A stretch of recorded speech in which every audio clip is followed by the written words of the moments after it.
오늘을 살면서 오늘 여러분은 무엇을 보고 사십니까? 그 사람이 매일 보는 것, 그게 그의 사상이 되어진다라고 이야기합니다. 그가 어떤 이야기를 하고 어떤 것들에 대한 생각들을 품게 되어진 것, 그 배경에 그가 매일 보는 것이 담겨져 있잖아요. 그가 매일 하는 그 일이 그의 미래가 되어진다라고 이야기합니다. 우리가 어떤 일들을 한 번 하는 게 아니라 계속 하다 보면 이게 습관이 되어집니다. 그 습관이 나중에 그 사람의 성품과 삶이 되어지는 것 아닙니까? 그리고 그 삶이 그의 미래를 결정하게 되어지는 거죠. 오늘 우리가 매일마다 하루하루를 살아갈 때 오늘 우리는 무엇을 보고 살고 있습니까? 어떤 일들을 하고 있습니까? 톨스토이가 그 행복론이라고 하는 책에서 우리가 인생을 살면서 가져야 할 가장 중요한 세 가지 질문이라고 하는 것에 대하여 이야기했습니다. 살면서 수많은 사람들을 만나는데 그 중에서 가장 중요한 사람이 누구인가?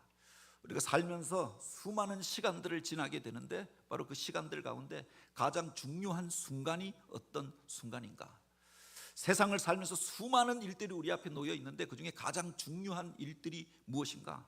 바로 이것이 우리 인생의 가장 의미 있는 중요한 질문이다라고 했습니다. 여러분이 가장 중요하게 여기는 그 일, 중요하게 여기는 그 사람, 중요하게 여기는 그 순간은 어떤 순간입니까? 톨스토이가 여기에 대해서 이렇게 대답합니다. 이 세상에서 가장 중요한 시간은 바로 지금 이 순간이고, 기독교적으로 보면 이 순간은 한번 지나가면 다시 되돌릴 수 없는 시간입니다. 그래서 지금 이 순간이 가장 중요하고, 또한 우리가 살면서 가장 중요하게 여겨야 할 사람이 있다라고 하면 지금 내가 함께 하고 있는 이 사람들, 이 사람이 세상을 살면서 내가 가장 중요하게 여겨야 할 사람들이고, 세상을 살면서 우리가 가장 중요하게 여겨야 할 일들이 있다라고 하면 지금 나와 함께한 그 사람과 좋은 것들을 나누고 그들을 축복하고 사랑하는 것, 이게 가장 중요한 일이다라고 했습니다. 오늘 우리는 이 세상을 살면서 그 중요한 일들을 행하고 있습니까? 우리 옆에 있는 분들 바라보시면서 한번 축복하면서 인사했으면 좋겠습니다. 당신이 내 인생의 가장 중요한 사람입니다.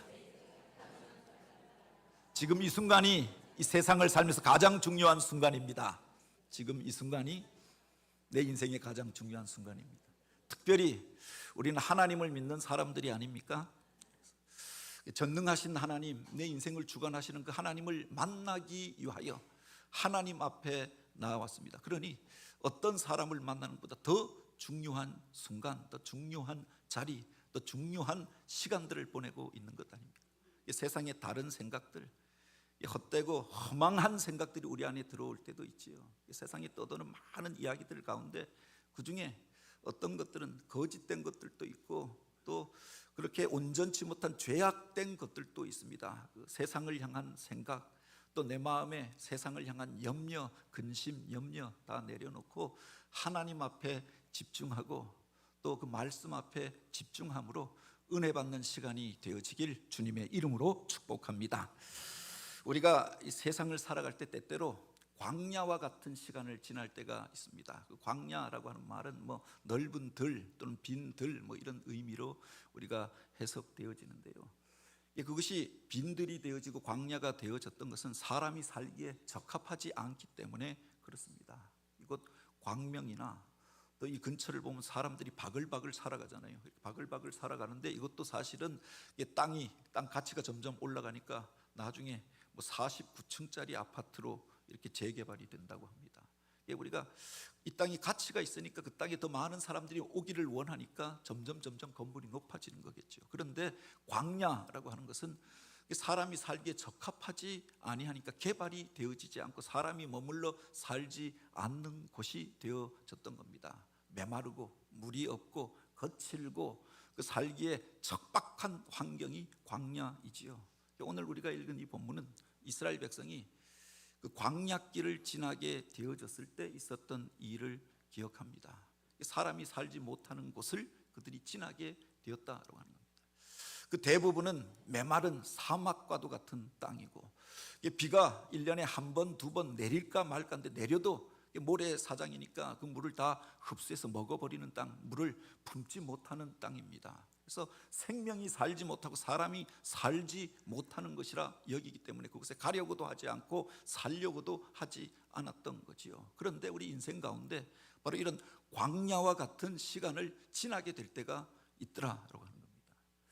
원하지 아니하였는데 우리가 목적지까지 가려고 하면, 원하는 곳에 가려고 하면 이 광야와 같은 시간을 지나야 할 때가, 내가 원하지 아니하였지만 바로 이와 같은 광야의 시간들을 지나게 될 때가 있지 않습니까? 그래서 목말라하고 갈급해하고 그래서 단식할 수밖에 없는 시간들을 지나게 될 때가 있더라.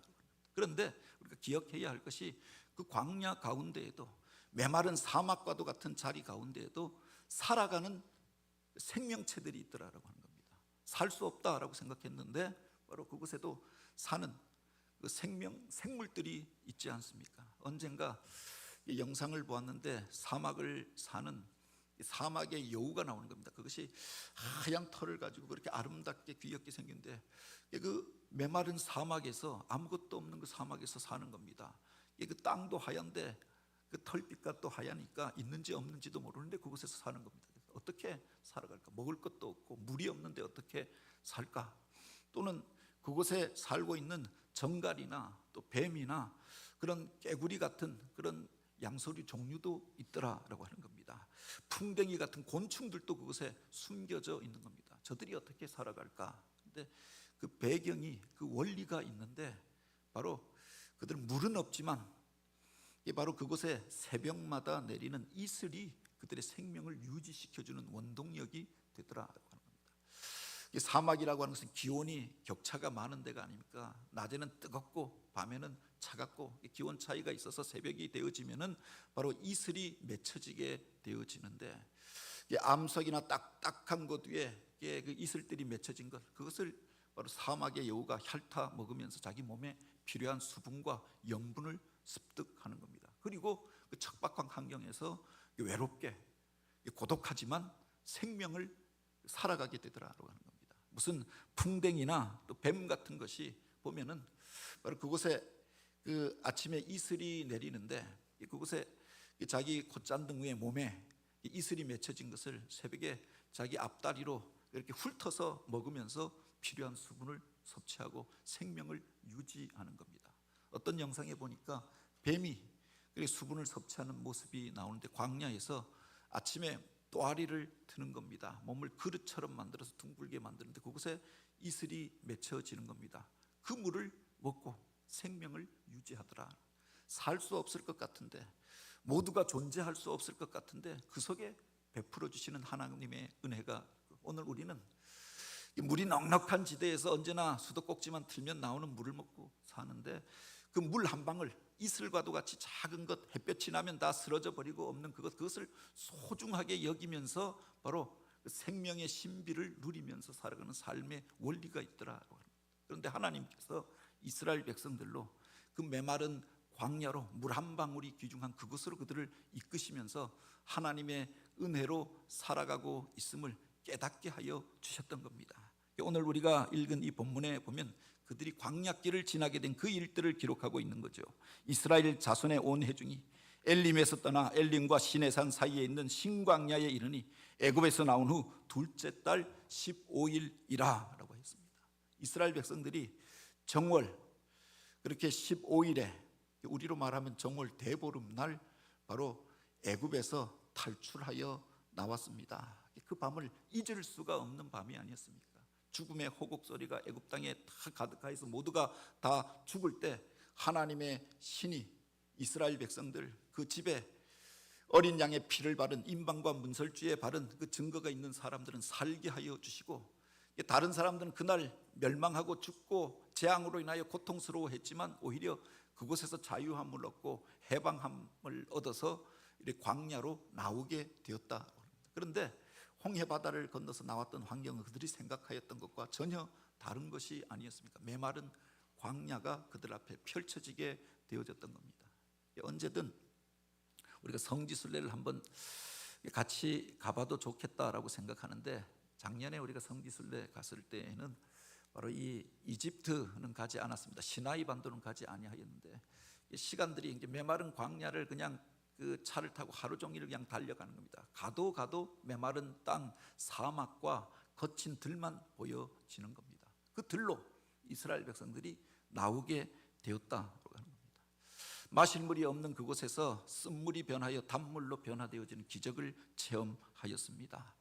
또 반석에서 물을 내어서 마시게 하여 주셨습니다. 엘림이라고 하는 곳에 이르러서는 12샘이 있고 종려나무가 우거져 있는 그곳에서 안식하게 되어졌습니다. 그러나 거기서 영원히 머물 수가 없었기 때문에, 영원히 머물 약속의 땅이 아니었기 때문에 다시금 엘림을 떠나서 이제 약속의 땅을 향하여 계속하여 나아가게 되었던 것 아닙니까? 그런데 이제는 과거에 지나왔던 무슨 마라나 엘림 또 리비딤 정도가 아니라 그야말로 막막한 사막으로 그렇게 앞이 보여지지 않은 메마른 땅 신광야에 이르게 되어졌던 겁니다. 그때가 바로 애굽에서 나온 지 둘째 달 15일이라고 했습니다. 출애굽하여 나온 지 한 달이 지나 버린 겁니다. 한 달이 지나고 나면은 우리가 아무리 어디 여행을 가더라도 양식을 준비해 가더라도 넉넉히 가져가도 그 준비한 양식이 다 떨어지게 되어졌던 것 아닙니까? 엘림에서 물을 먹고 마셨지만 또 며칠이 지나고 나면 그 물은 다시금 마셔야만 했다라고 하는 겁니다. 먹고 마실 것을 구하기가 쉽지 않은 광야길을 지나게 되어졌던 거죠. 그래도 하나님의 은혜를 받았던 사람이고 하나님을 의지하는 믿음이 있는 사람이라고 하면 하나님께서 우리에게 예비하신 무엇이 있을 것이다 서로를 권면하며 갈 수도 있었을 터인데, 이스라엘 백성들이 바로 그 메마른 광야를 지나면서 다시금 하게 되어졌던 일들을 기록하고 있지요. 바로 출애굽기 16장 2절과 3절에 보면 이렇게 기록합니다. 이스라엘 자손 온 회중이 그 광야에서 모세와 아론을 원망하여 이스라엘 자손이 그들에게 이르되 우리가 애굽 땅에서 고기 까마 곁에 앉아 있던 때와 떡을 배불리 먹던 때에 여호와의 손에 죽었더라면 좋았을 것을 너희가 이 광야로 우리를 인도하여 내어 이 온 회중이 줄여서 죽게 되었도다. 모세를 향하여 원망하고 아론을 향하여 원망합니다. 하나님이 행하셨던 놀라운 구원의 일들까지도 부정하면서 이 모든 것들이 의미 없다, 옛날이 좋았다, 애굽에서 살던 때가 좋았다, 그곳에서 우리가 주인이 던져주는 고깃가마 곁에서 그 고기 먹고 살지 않았느냐, 그리워하면서 불평하였다라고 하는 겁니다. 우리 안에서 믿음이 흐려지게 되어졌을 때, 그 은혜가 떨어지게 되어졌을 때 가장 먼저 나타나는 현상이 있습니다. 그게 바로 불평과 원망의 말들이 나오게 된다라고 하는 겁니다.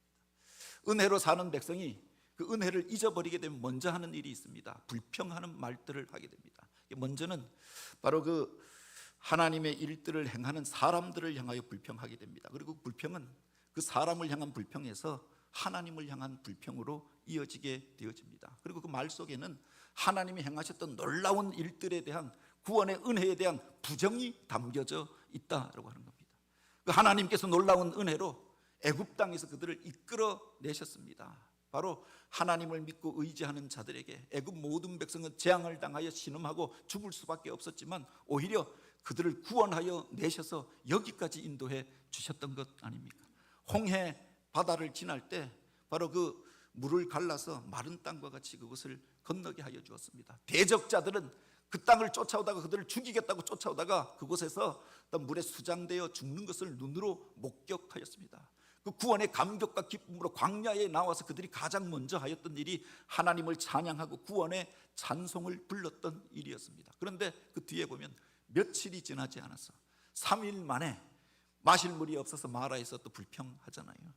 하나님의 놀라운 은혜를 체험하고 여호와 라파 치료의 하나님을 경험합니다. 엘림에서 하나님이 주시는 안식을 경험했습니다. 그리고 이제 다시금 며칠이 지나지 못하여 또 불평하고 있는 이스라엘 백성의 모습들을 보게 되어지는 거죠. 불기둥과 구름기둥으로 하나님이 인도하여 주시고 하나님이 인도하시는 그 길을 가면서도 그들이 불평하게 되었다라고 하는 겁니다. 그런데 우리가 기억해야 할 것이 있습니다. 이 성경에 보면 반복되어지는 말이 있습니다. 물론 이 출애굽기에서 계속 반복되어지는 그 백성들의 모습 중에 하나가 불평하다, 원망하다라고 하는 말인데 여기와 대꾸를 이루는 또 다른 말이 있습니다. 이게 뭐냐? 하나님께서 들으시다라고 하는 겁니다. 하나님께서 그들을 들으시고 7절에 보면 여호와께서 너희가 자기를 향하여 원망함을 들으셨음이라 라고 8절에 보면 여호와께서 자기를 향하여 너희가 원망하는 그 말을 들으셨음이라. 처음에는 모세를 향하여 원망하였습니다.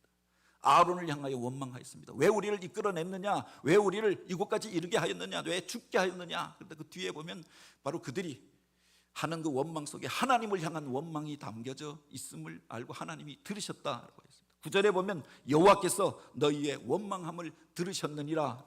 11절 12절에 보면 모세에게 말씀하여 이르시되 내가 이스라엘 자손의 원망함을 들었노라. 하나님께서 당신의 백성들이 하는 말을 듣고 계시다라고 하는 겁니다. 과부와 고아에 고난당하는 자들의 신음소리를 하나님께서 들으신다. 세미한 음성으로 탄식하는 소리를 들으시잖아요. 애굽 땅에서 학대를 당하여 하나님의 구원하심을 구하고 기도하였던 그 소리를 들으시고 모세를 보내어서 그들을 이끌어 내셨습니다. 그들의 소리를 들으셨기에 하나님께서 구원의 일들을 행하셨던 것 아닙니까? 기도하는 소리를 들으시고 탄식 소리를 들으시고 하나님을 향한 간구의 소리를 하나님께서 들으십니다. 그것만 듣는 것이 아니라 세상을 살면서 우리가 내뱉는 말들을 듣고 계신다라고 하는 겁니다. 오늘 우리가 말하는 것, 그것을 하나님께서 지금 듣고 계신다라고 하면 오늘 우리가 조심할 수밖에 없잖아요. 때때로 힘들고 어려워서 탄식이 나올 수밖에 없습니다. 어떤 경우에는 내 생각과 다른 사람을 향하여서 불평하고 원망할 수도 있습니다. 그렇게 판단하는 이야기들을 할 수도 있습니다. 그런데 그것을 하나님이 다 듣고 계신다라고 합니다. 듣고 계시는 거 하나님께서 어떻게 하시는, 여기에 대한 두려움을 우리가 가지는 게 필요하지요. 이전에 제 목양실이 지금 우리 행정실로 사무실로 쓰는 그 공간이었고 그 옆에가 사실은 사무실이었습니다. 그런데 그 안에 있으면 제가 사실은 그 방을 내어놓고 그때 건축하기 전에 저 2층으로 갔다가 지금은 안쪽 방으로 들어갔는데 들어가게 된 이유가 있습니다. 물론 넓은 방을 혼자 쓰는 것들이 민망한 것들이 있었습니다. 그래서 교역자들은 좁은 방에 여럿이 쓰고 넓은 방에 목사 혼자 쓰는 것이 그래서 옮긴 것도 있었는데, 다른 하나는 그 밖에가 문 하나로 연결되어 있는데 밑에가 다 비어 있습니다. 근데 그곳에서 하는 모든 이야기가 다 들리는 겁니다. 교역자들끼리 하는 이야기도 들리기도 하고 주일 되어지면 어떤 분들이 그곳에 와서 또 불평하고 원망하는 말들이 다 들려집니다. 저 얘기를 대체 누가 할까? 안에 앉아 있으면 궁금하기도 하고, 그래서 차라리 듣지 말아야겠다 막 이렇게 이야기들을 하는 소리가 들려지니까 사람들이 하다 보면 사역자들이 의자에 앉아서 자기가 툭 이야기하는 말들이 있지 않습니까? 다 들려지니까 그 사람에 대해서 편견을 갖게 되어지는 겁니다. 그래서 들리지 않는 자리로 가야겠다고 생각했던 겁니다. 그런데 우리가 한번 기억해 보시기 바랍니다. 그래서 어떤 때는 나를 향하여서 불평하고 원망하는 이야기를 듣게 될 때 마음이 상하게 되어지는데, 하나님께서 우리가 하는 이야기를 다 듣고 계신다. 그럼 하나님의 마음이 어떠하실까? 이것을 기억하고 그 말을 하라라고 하는 겁니다. 그런데 우리가 그 말씀을 통하여서 우리가 주목해 볼 것이 있습니다. 물론 뒤에 보면은 그들의 불평과 원망이 계속 이어지게 되어졌을 때 결국 하나님께서 그들 가운데서 그 백성들을 보호하기 위해서, 믿음의 공동체를 보호하기 위해서 그 사람들을 격리시키는 조치를 합니다. 그래서 그의 형제였던 미리암이 문둥병에 걸려서 그 진 가운데서 벗어나게 된 일들도 있었고, 고라와 그의 자손들이 심판받고 그렇게 죽는 일들도 있었습니다. 그런데 그 일 전에 불평하는 일들이 몇 번 있었느냐라고 하는 겁니다. 오늘 본문에만 해도 불평하다, 원망하다라고 하는 말이 계속 반복됩니다. 하나님이 들으시다, 들으시다, 들으시다 했던 겁니다. 그래서 즉시로 그들에 대하여서 무슨 불을 내려 심판한 것이 아니라 그 뒤에 보면은 하나님께서 행하셨던 조치가 있다라고 하는 겁니다. 뭐냐? 그 뒤에 보면 바로 그들을 위하여 먹을 양식을, 그들이 왜 불평하게 되어졌는가? 그래서 그들이 먹을 양식을 준비하여서 만나를 내려 주셨던 겁니다. 저녁에는 메추라기 떼를 보내어서 먹게 하여 주셨다. 백성이 하였던 일은 믿음이 떨어져서 불평하고 원망하는 일들을 행하였는데, 하나님께서 하셨던 일은 뭐냐? 그들이 왜 불평하게 되어졌을까? 그들의 안타까움을 알고 그들을 위하여 메추라기 떼를 보내어 주시고 만나를 보내어 주셔서 먹게 하여 주셨다라고 합니다. 그러니 그 백성들이 그것을 먹으면서 얼마나 민망하였겠는가. 보면서 그렇게 생각지도 못하였던 것이 그 다음날 먹을 것이 없어서 우리가 죽게 되었다, 그래서 원망하고 불평했습니다. 그런데 그 다음날 그들 가운데 임한 것이 무엇이었느냐? 그것에 이상한 가시 같은 것이 바로 그 사막 가운데, 광야 가운데 떨어져 있는 겁니다. 가득하게 세상에 쌓여 있는 겁니다. 그것을 보면서 이것이 무엇이냐? What's? 그래서 그것을 향하여 질문하게 되잖아요. 이것이 무엇이냐? 질문했는데 바로 그게 히브리어로 이렇게 만후라고 하는 말인데 바로 이게 만나가 되어졌다라고 하는 겁니다. 도저히 생각하지 못하였던 일입니다. 먹을 것이 없으니까, 메마른 광야를 지나니까, 그래서 우리가 죽게 되었다라고 생각하고, 왜 우리를 이끌어왔느냐, 그래서 이끌어왔던 모세를 원망하고, 그리고 하나님의 구원의 행위를 부정하면서 우리를 죽게 하려고 이끌어냈느냐라고 하였는데, 하나님께서는 이미 그들을 위하여서 먹을 것을 예비해 주시고 그들의 필요를 아시고 그렇게 그들에게 결여되어져 있었던 그것들을 공급해 주시고자 하였던 거죠. 그것을 깨닫지 못하였으니까 불평하고 원망하였던 것 아닙니까? 그 만나를 그들이 거두면서 하나님이 저녁 때 그들 가운데 베풀어 주신 메추라기 떼를 먹으면서 얼마나 민망하였겠느냐. 그 속에 하나님의 주시는 은혜가 있는 줄 믿으시기 바랍니다. 우리가 기억해야 할 것이 있습니다.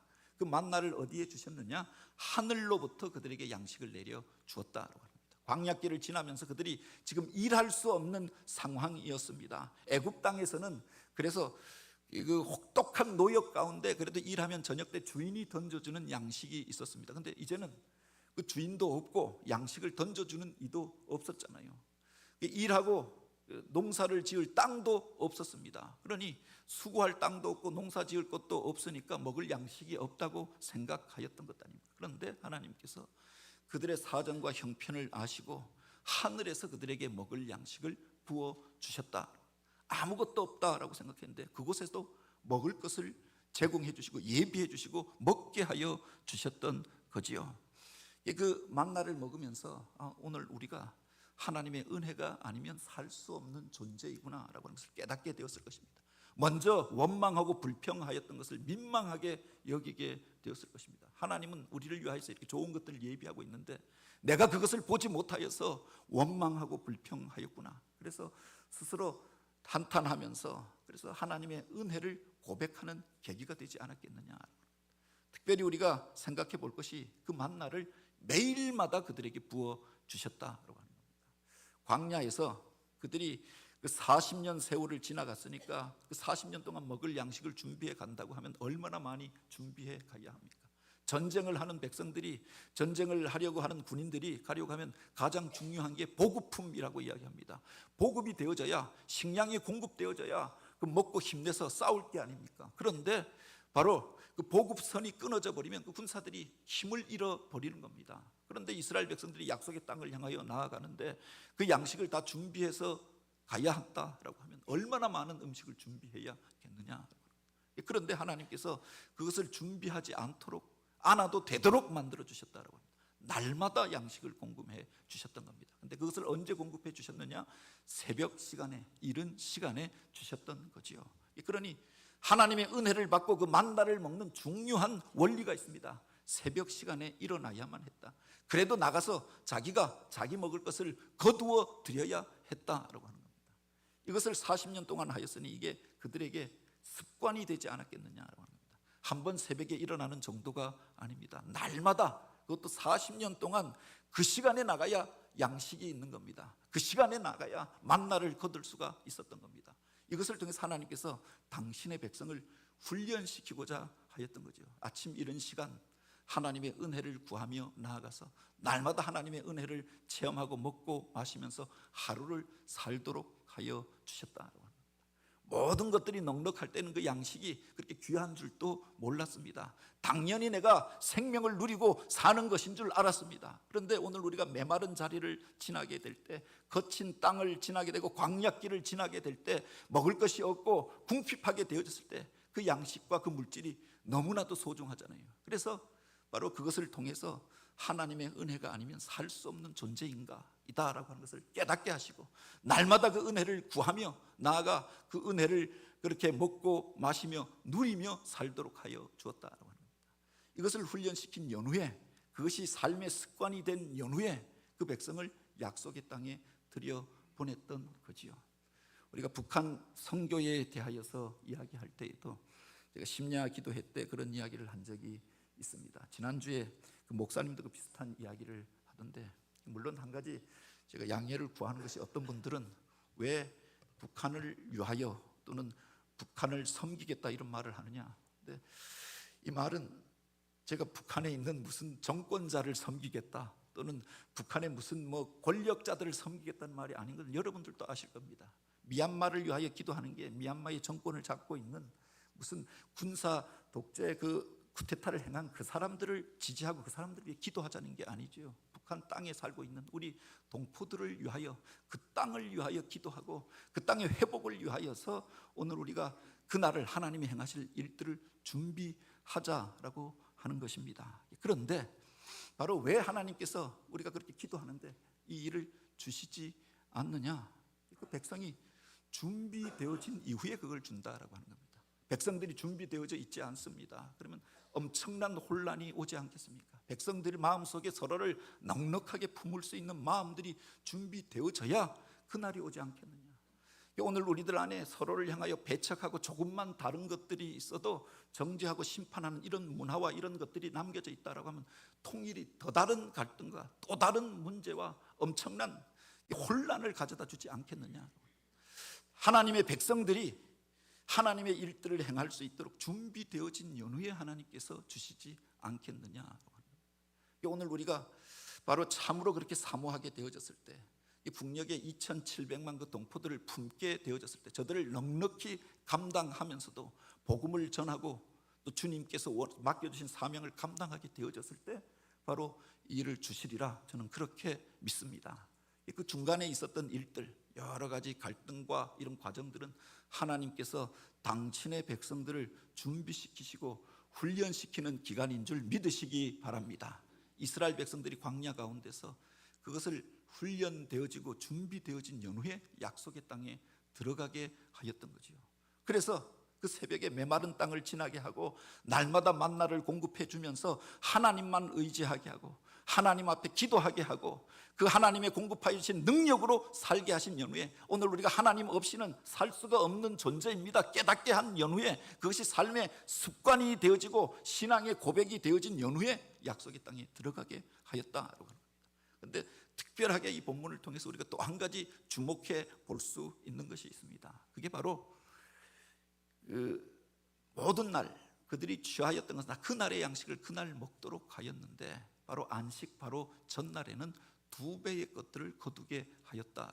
다른 날은 더 많이 거두어 드려도 쓰러져서 먹을 수가 없게 만들어 버렸는데, 그래서 더하여도 더 많이 갖지 못하고 부족하여도 부족함이 없이 살도록 하나님께서 날마다 공급해 주셨는데, 안식일 전날은 갑절의 것들을 거두도록 더 내려주시고 더 넉넉하게 거두도록 하였고 안식일을 거룩하게 지킬 수 있도록 하여 주셨다고 합니다.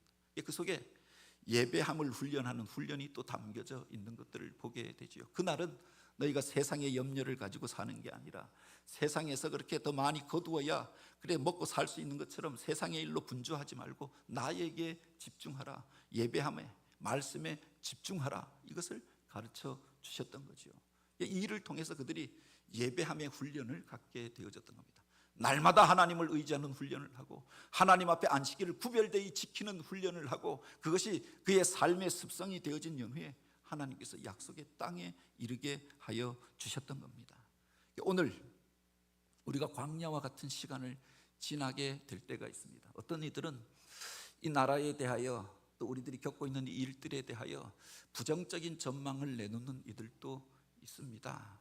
더 큰 어려운 일들이 있을 것이다. 작년 하반기에 경제 당국자들이 발표했던 한국 사회의 경제 성장률 이것보다 오늘 우리가 이렇게 겪게 되어진 일들로 인하여서 올 상반기에 경제 성장률을 이제 경제 당국자들이 그렇게 낮춰서 하락시켜서 평가하고 있는 겁니다. 여러 가지 어려운 것들, 좋은 전망들보다 부정적인 전망들이 더 많고 불확실한 미래에 대한 이야기들이 더욱 많은 것들을 보게 됩니다. 어쩌면 지금까지 지나왔던 광야의 시간보다 앞으로 지나가야 할 광야의 시간이 더 길런지도 모르겠습니다. 그런데 하나님께서 그 시간들을 통해서 당신의 백성들을 훈련하고 계심을 기억하시기 바랍니다. 너희 힘으로 사는 게 아니라, 너희 계획과 너희 능력으로 사는 게 아니라 하나님의 은혜로 사는 것을 기억하라. 좋은 것들이 어디로부터 오느냐? 내가 애쓰고 수고한다고 해서 부자가 되는 것이 아니라, 내가 그렇게 세상 가운데서 혈기를 내고 싸운다고 해서 내가 원하는 것을 얻는 것이 아니라, 각양 좋은 것들이 하나님께서 주시는 은사가 바로 빛들의 아버지로부터, 위로부터 우리에게 임하심이라고 했습니다. 바로 만나를 먹으면서 그들이 수고하여 먹은 것이 아니지만 하나님의 은혜로 사는 것들을 그들이 경험하게 되어졌던 것 아닙니까? 바로 하나님의 온전한 선물이 위로부터 우리에게 임하는 것을 기억하시기 바랍니다. 힘들고 어려울 때, 그래서 우리가 더욱 하나님 앞에 나아가야 하는 것 아닙니까? 사람 쫓아가지 말고 세상의 불확실한 것들을 붙들고 그것 때문에 싸우고 분쟁하는 자가 아니라 하나님 앞에 더 가까이 나아가고 하나님 말씀 앞에 집중할 수 있는 시간이 되기를 원합니다. 그들을 통해서 한 번 읽고 마는 것이 아니라, 한 번 먹고 마는 것이 아니라 날마다 그것을 거두도록 하였다라고 하는 겁니다. 이것이 내 삶의 습관이 되도록 기도를 훈련하고 말씀을 읽고 묵상하는 것들을 훈련하는 시간들이 필요하지요. 한 번 읽는 것, 이것으로 많은 것이 아니라 한 번 배부르고 우리가 많은 게 아니지 않습니까? 생명 있는 삶을 살려고 하면 날마다 끼니 때마다 먹어야 건강하게 살 수가 있는 거죠. 하나님의 은혜를 공급받아야 우리가 살 수 있는 존재임을 기억하시기 바랍니다. 날마다 너희가 그것을 거둘지니라 라고 하였는데, 하나님 앞에 나아가서 하나님의 은혜가 아니면 내가 살 수 없는 존재입니다. 나를 도와주셔서 기도하고 그날 주시는 그 은혜로 인하여, 그 말씀으로 인하여 세상을 이길 담력을 얻고 지혜를 얻고 하나님이 원하시는 일들을 행하는 저와 여러분이 되기를 원합니다. 나중에 그 광야길을 지난 이후에 가나안 땅이 바라다 보이는 모압 평지에서 모세가 하였던 말이 있습니다. 왜 하나님께서 이 백성으로 광야길을 지나게 하였는가? 이 백성을 낮추시고 가난하게 하시고 하나님만을 의지하게 하여 주심이라고 하였습니다. 잘 살 때에는 아무 문제가 없을 때는 하나님을 잊어버리고 신앙의 자리를 떠나 있었습니다. 그런데 광야길을 지나면서 하나님만을 의지하도록 하였다, 그렇게 이야기하면서 바로 이어서 이 말을 하지요. 또 너도 알지 못하고 내 조상들도 알지 못하던 만나를 내게 먹이신 것은 사람이 떡으로만 살 것이 아니요 여호와의 입에서 나오는 모든 말씀으로 사는 줄 너희로 알게 하려 함이라. 세상에서 우리가 수고해야 먹고 사는 게 아니라, 세상에서 애쓰고 분쟁해야 그것을 얻는 것이 아니라, 진짜 우리가 사는 원리가 어디에 있느냐? 하나님의 말씀 안에 있음을 알게 하려 하여 그 말씀을 쫓아 행하는 자들에게 날마다 필요한 것들을 공급해 주셨던 거죠. 말씀 앞에 서도록 하기 위하여 광야길을 지나게 하시고 만나를 주셔서 그것을 공급하여 주심으로 하나님의 은혜로 살게 하여 주었다라고 합니다. 오늘 우리는 무엇을 의지하고 살아가십니까? 누구를 바라보고 살고 있습니까? 세상의 것들로 인하여 요동하는 인생이 아니라 내 생각과 다르다라고 해서 내가 원하던 것을 얻지 못하였다고 해서 불평하고 원망하는 인생이 아니라, 오늘 우리에게 필요한 것들을 아시고 또 좋은 것들로 예비하고 계신 그 하나님을 의뢰함으로 날마다 주님이 주시는 은혜로 공급받고 그 풍성함으로 살아가는, 하나님께서 그 말씀으로 우리에게 말씀하여 주신다라고 했는데, 그 말씀을 묵상하면서 하나님 말씀 안에 거하는 교회, 그 말씀으로 위로와 회복을 경험하고 하나님이 주신 풍성함을 누리고 하나님이 기뻐하시는 그 일을 행하는 저와 여러분, 우리 교회가 되어지길 주님의 이름으로 축복합니다. 같이 기도